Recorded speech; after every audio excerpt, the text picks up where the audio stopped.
Hello student, आज हम आपको गृह विज्ञान विषय में जो गर्भावस्था होती है, जो प्रेगनेंसी अवस्था होती है महिलाओं को, उस अवस्था में हमें किस तरह का भोजन ग्रहण करना चाहिए तथा हमें किस प्रकार के भोजन से कौन कौन से विटामिन, प्रोटीन तथा आवश्यक पोषक तत्व हमें प्राप्त होते हैं, उनके बारे में हम आपको आज अध्ययन कराएंगे। तो गर्भावस्था में पोषणात्मक देखभाल, न्यूट्रिशनल केयर ड्यूरिंग प्रेगनेंसी, तो इसमें कौन कौन से पोषणात्मक तत्व हैं तथा गर्भावस्था में एक गर्भवती महिला की देखभाल किस प्रकार करनी चाहिए, आज हम इस वीडियो में आपको बताएंगे। तो पहला है आपका आहार, डाइट, भोजन किस प्रकार का होना चाहिए। भोजन में कार्बोहाइड्रेट, वसा, प्रोटीन, पोषक तत्व किस मात्रा में कब लेने चाहिए, आज हम इसका अध्ययन कराएंगे। नेक्स्ट आपका आराम व निद्रा। जब एक स्त्री माँ बनने वाली होती है तो उसे आराम तथा भरपूर नींद लेनी चाहिए। एक गर्भावस्था में गर्भवती महिला को मिनिमम 8 से 10 घंटे की नींद पर्याप्त मात्रा में लेनी चाहिए, ताकि गर्भ में पल रही शिशु और माँ दोनों स्वस्थ रह सके तथा एक स्वस्थ बच्चे का विकास माँ के गर्भ में हो सके।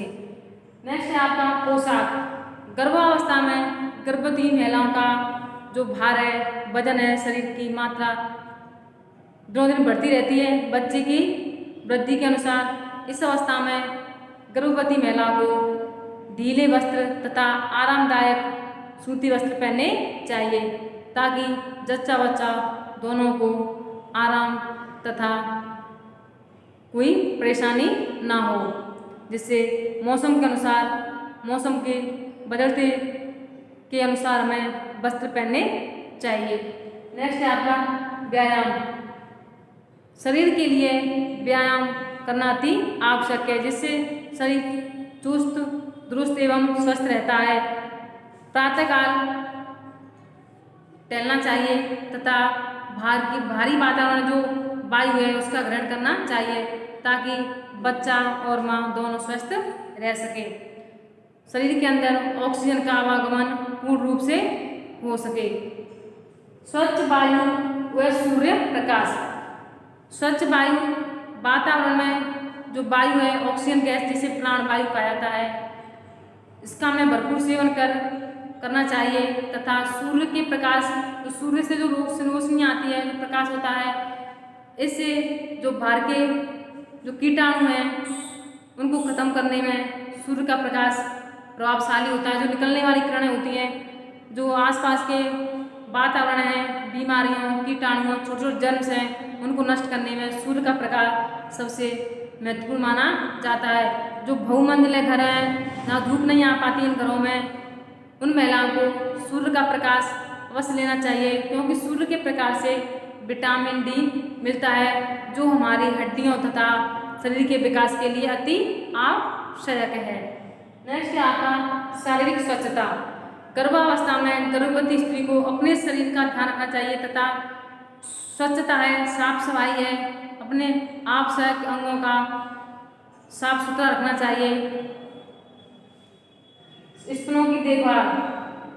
जब बच्चे का विकास गर्भ में होता है तो स्तनों का आकार बढ़ने लगता है तथा चौथे या 5वें माह से उनके स्तनों से थोड़ा थोड़ा सा जो दुग्ध स्राव होने लगता है, इसलिए स्तनों की देखभाल करनी चाहिए तथा जो निप्पल होते हैं उन पर कुछ क्रीम लगाकर या उन्हें उनकी देखरेख करनी चाहिए। सहवास या लैंगिक संभोग। जब एक स्त्री गर्भवती होती है तो प्रथम 3 या 4 माह में अपने साथी के साथ लैंगिक संभोग तथा आपस में सहवास नहीं करना चाहिए, इससे गर्भपात के खतरे हो सकते हैं।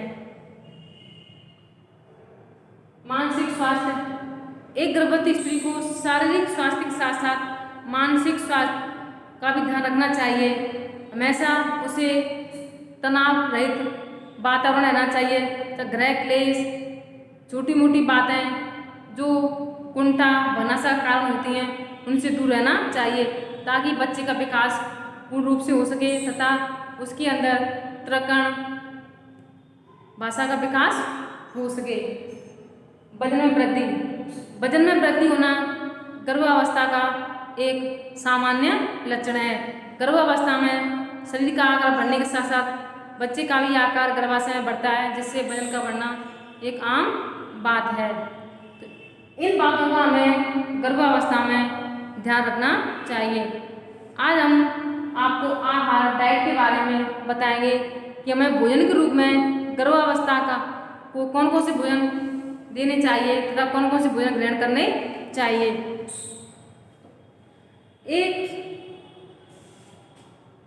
कमेटी है जिसके अनुसार ICMR Indian council medical research के अनुसार एक गर्भवती महिला को कैलोरी, कार्बोहाइड्रेट, वसा, प्रोटीन की उचित मात्रा देनी चाहिए, ताकि गर्भ में पल रही शिशु का विकास पूर्ण रूप से हो सके तथा माँ और नवजात शिशु दोनों स्वस्थ रह सके।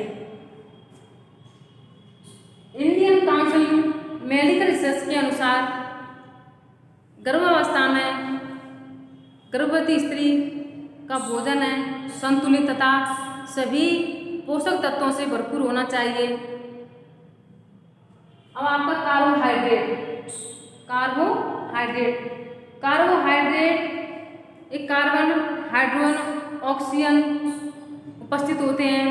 इनका जो अनुपात है 1:2:1 में होता है। बात ये होती है कि हमारे शरीर को भोजन की आवश्यकता होती क्यों है, हमारे शरीर को भोजन की आवश्यकता क्यों होती है। एक तो साधारण सी बात है, जीवित रहने के लिए हमें भोजन की आवश्यकता होती है। तो जीवित तो सजीव प्राणी सभी भोजन के द्वारा ही जीवित रहते हैं, पर इनका मुख्य कारण क्या है, भोजन की आवश्यकता होती क्यों है।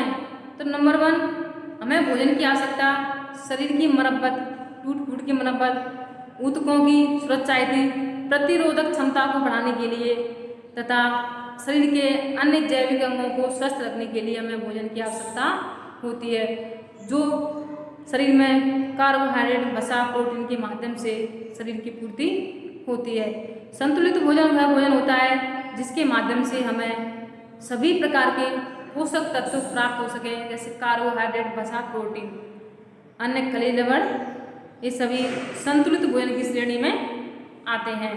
तो कार्बोहाइड्रेट का स्रोत है, यह हमें अंकुरित दालों तथा चौकयुक्त भोजन से प्राप्त होते हैं। गुड़ है, चना है, इन सभी से कार्बोहाइड्रेट प्राप्त होता है। ग्लूकोज भी ये कार्बोहाइड्रेट का माध्यम है। चीनी है, ये भी एक कार्बोहाइड्रेट का भाग है। तो कार्बोहाइड्रेट जो हमारे शरीर के लिए आवश्यक, जो इसमें आलू होता है, शकरकंदी होता है, जो इसमें प्राप्त स्टार्च होता है, वह भी एक कार्बोहाइड्रेट का स्रोत है, जो शरीर की वृद्धि एवं विकास के लिए आवश्यक है तथा शरीर में सभी प्रकार के पोषक तत्व कार्बोहाइड्रेट के माध्यम से भी प्राप्त कर सकते हैं। नेक्स्ट है आपका वसा, फैट, चिकनायुक्त जो पदार्थ होते हैं वो वसा की श्रेणी में आते हैं। एक गर्भवती महिलाओं को अधिक घी की मात्रा नहीं लेनी चाहिए, अधिकतर तेल से बने खाद्य पदार्थों का प्रयोग करना चाहिए। वसा की मात्रा घी थोड़ी मात्रा में लेना चाहिए, जिससे जो ऊतकों की मरम्मत तथा शरीर के निर्माण के लिए आवश्यक होते हैं। वसा होते हैं तो शरीर की त्वचा है उसको स्वस्थ बनाने में तथा सुडौल बनाने में सहायता प्रदान करती है। 1 किलोग्राम वसा में 4.2 किलो कैलोरी ऊर्जा प्राप्त होती है। प्रोटीन, कार्बोहाइड्रेट की तरह प्रोटीन भी एक आवश्यक पोषक तत्व है। प्रोटीन में कार्बन, हाइड्रोजन, ऑक्सीजन और नाइट्रोजन उपस्थित होते हैं। प्रोटीन का सबसे सर्वोत्तम उदाहरण आपका दालें हैं, सोयाबीन, इन्हीं पदार्थों से सर्वाधिक मात्रा में प्रोटीन प्राप्त होता है। सर्वाधिक प्रोटीन सोयाबीन से प्राप्त होता है, जो भी 42%। जो महिलाएं मांस ग्रहण नहीं करती हैं, शाकाहारी होती हैं, उन्हें गर्भावस्था में सोयाबीन का प्रयोग खाद्य पदार्थ के रूप में करना चाहिए ताकि प्रोटीन पूरे शरीर को प्राप्त हो सके। दूध को एक कंप्लीट फूड माना जाता है, पूर्ण आहार माना, प्रोटीन के माध्यम से दूध को एक पूर्ण आहार माना जाता है। तो दूध में सभी पोषक तत्व उपस्थित होते हैं जिससे कैल्शियम, फास्फोरस, अन्य खाद्य पदार्थों की प्राप्ति दूध के माध्यम से होती है। इसलिए दूध को कंप्लीट फूड का नाम दिया जाता है, एक पूर्ण आहार का नाम दूध को ही दिया जाता है। गर्भवती महिलाओं को दूध का सेवन अवश्य करना चाहिए।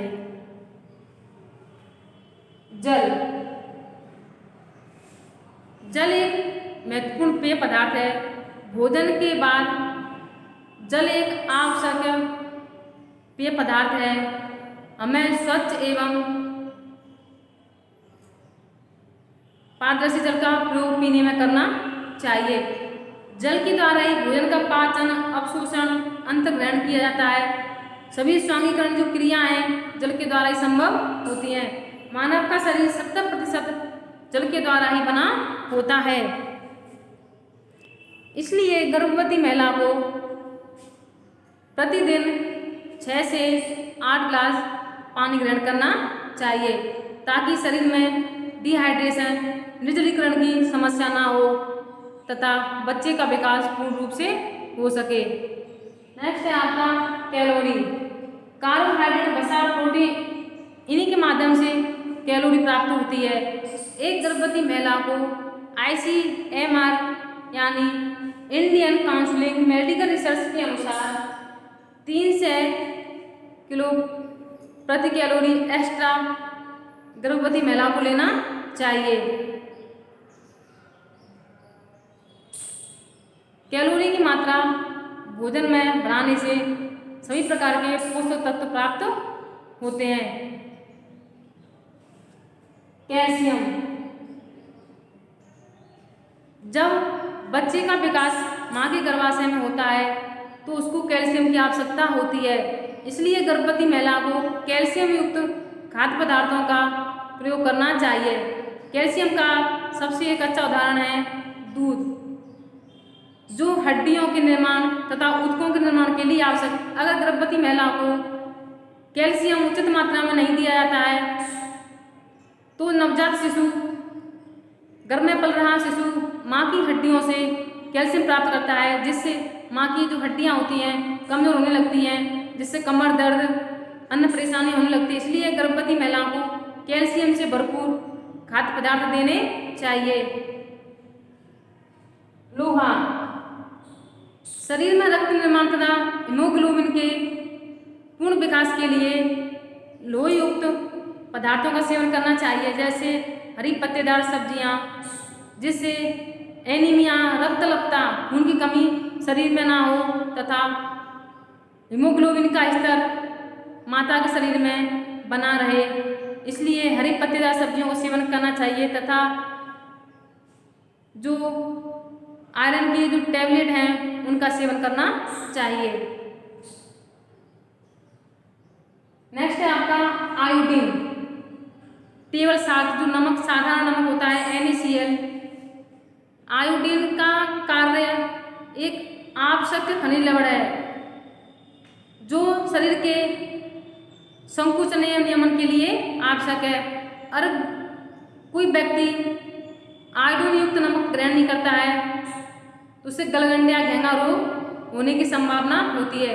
इसलिए गलगंड, घेंगा रोग से बचने के लिए गर्भवती महिलाओं को आयोडीन नमक का प्रयोग करना चाहिए ताकि कई रोगों से बचा जा सके तथा शरीर की सभी आवश्यक क्रियाएं सुचारू रूप से चल सकें। विटामिन, नेक्स्ट है आपका विटामिन। विटामिन हमें जो खाद्य पदार्थ होते हैं उनके माध्यम से प्राप्त होते हैं, जैसे कि विटामिन ए। विटामिन ए की कमी से शरीर में कौन से रोग होता है? रतौंधी। रतौंधी जो आंखों के द्वारा रोग होता है, जैसे आंखों से कम दिखाई देना, रात में दिखाई ना देना। इसलिए विटामिन ए की पूर्ति करने के लिए हरी पत्तेदार सब्जियां, गाजर, मूली, टमाटर आदि का सेवन करना चाहिए ताकि गर्भवती को विटामिन ए की कमी ना हो तथा उसको आंखों से संबंधित किसी प्रकार का रोग ना हो। रतौंधी रोग से बचने के लिए विटामिन ए से युक्त खाद्य पदार्थों का प्रयोग करना चाहिए। ऐसी विटामिन आपका बी, विटामिन बी से बेरी रोग होता है। विटामिन सी, विटामिन सी की कमी से स्कर्वी रोग होता है। स्कर्वी रोग से बचने के लिए हमें खट्टे फलों का सेवन करना चाहिए, आंवला, संतरा, नींबू, जिससे मसूड़ों तथा अन्य दांत संबंधी किसी प्रकार से रोगों से बचाया जा सकता है। तो विटामिन सी की पूर्ति के लिए हमें खट्टे फलों का सेवन करना चाहिए। विटामिन डी, विटामिन डी को सन विटामिन और सूर्य का विटामिन भी कहा जाता है। और विटामिन डी हमें सूर्य के प्रकाश से ही मिल सकता है। और विटामिन डी की कमी से जो शरीर की हड्डियां हैं टेढ़ी हो जाती हैं तथा कैल्शियम रोग होने की संभावना होती है। यह आपका गर्भावस्था में पोषणात्मक खाद्य पदार्थ तथा उनके बारे में कई बातों का वर्णन किया गया है।